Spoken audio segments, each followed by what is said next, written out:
Usa ka pulis gipusil patay sa General Santos City. Dugang detalye sa report ni Abby Caballero.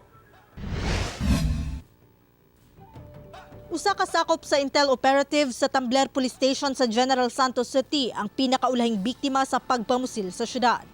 Nailhan kini nga si Police Corporal Razul Alungan.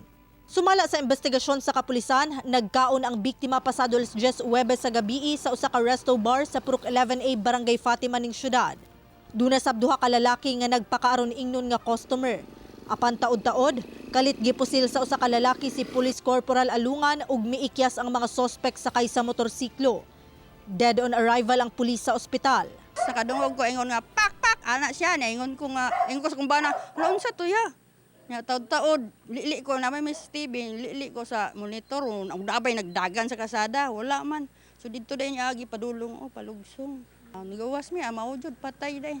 Personal nga miadto sa nahitabuan ang direktor sa General Santos City Police Office. Nakig-istorya kini sa mga residente sa lugar. Gani sa karon, duna na matod sila'y persons of interest. We believe na yung suspect natin na nandito lang sa loob ng city. So minamanmanan natin yung isang area na posibleng na nandito yung ating person of interest.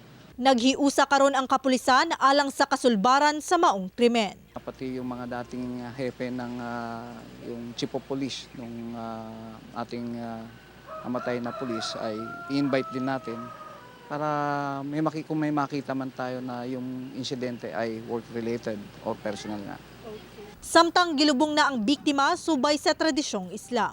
Kauban si Gary Balantay sa kamera. Ako si Abby Caballero para sa One Mindanao.